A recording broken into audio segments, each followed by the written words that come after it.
Alright, in this video I'm going to talk about how I think religions and a lot of spiritual traditions basically hijack basic, simple, inherent, natural human behaviors and then try to sell people programs and belief systems and paradigms and standardized views in order so that they might be able to achieve them.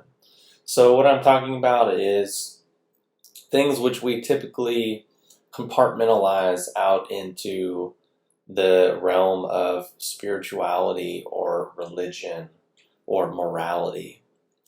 When in reality, perhaps it's just a natural part of being a human being, and the very act of compartmentalizing it and dividing it out and subsidizing it and standardizing it is actually not helping us and is actually taking us further away from our own inherent capacities for these things.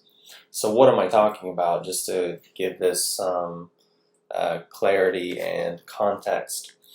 Well, I'm talking about things which people regard as virtues or higher states of consciousness, things like compassion, empathy, intuition, creativity, love, enjoyment, will, courage.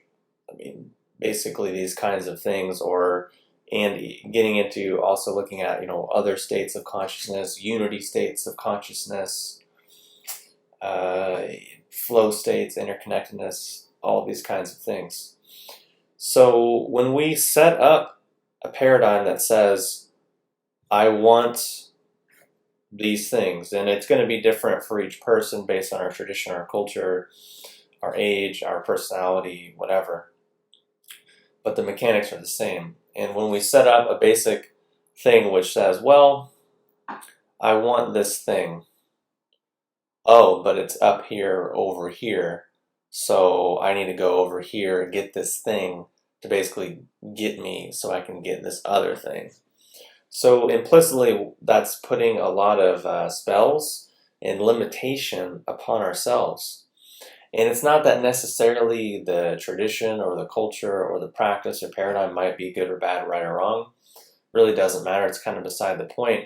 It's talking about the basic mechanics of our psyche and our intentionality and the profound effects that that can have. And also the limitation that we put on ourselves when we think we are actually doing something to free ourselves, or actually kind of keeping ourselves even more stuck. And a quote from, I don't even remember which book, some Taoist book that I read. It was basically a dialogue between Lao Tzu and Confucius.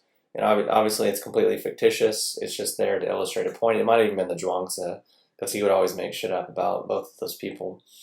And theirs is basically this dialogue about, the nature of self and getting less self and diminishing yourself and being more about others and all these types of things. And basically Lao Tzu concludes to Confucius and says, well, all of your desires to do good for others, or all of your desires to diminish or lessen yourself, are actually just positive manifestations of the very self that you're trying to lessen and or get rid of. So what you're doing is saying, oh, well, I'll congratulate myself more when I feel like I've gotten less of myself, or I'll feel better and congratulate myself more when I feel like I've done more for other people and helped other people. It's a silly construct and it's a silly paradigm. And it's silly in the sense that it's all really irrelevant. And this is probably going to confuse a lot of people because we're raised in a culture that gives us, spoon feeds us standardized views. So people are probably watching this video trying to feel out, well, what's his standardized view? This. What is it? How do I dial it down? And is what he's saying offending or confirming what I already believe? None of that. It's actually, what I'm saying is it's all irrelevant. Because if we want to reference the actual roots of what we used to be able to call Chinese medicine, not really necessarily anymore in modern times, I can tell you a story. And it's basically a guy is is really good friends with an old timer doctor who's, trained in his family lineage, didn't go to school, and just like an 85-year-old guy or whatever. So he calls the doctor and says, "Hey, how's it going with so and so?" And the doctor says, "Oh, they're becoming a better person." And he's like, "No, I mean, how's their like backache and their cough going and like their treatment?" The doctor says, "Oh yeah, they're becoming a better person." And the guy just can't understand what he's talking about because the person is sick, they're in pain, and they go to the doctor to magically get rid of all that stuff, right? Well, what the paradigm that the doctor is operating from is that basically when we are in a selfish, fixated state, that's sickness. And being a good person or being a natural person means we're naturally going to be compassionate, we're going to be nice, we're going to be considerate, we're going to be helpful towards others, we're going to have inspiration, we're going to have intuition, we're going to have wisdom, we're going to have energy, we're going to have a natural sense of spirituality that envelops our lives. And I don't mean we're going to have a natural spiritual experience. I'm saying we're going to have a natural spiritual experience. There's a difference. Not a natural spiritual experience. Natural spiritual experience. Just one thing. Same thing. This is not separate and or different from our normal life. It's actually infused.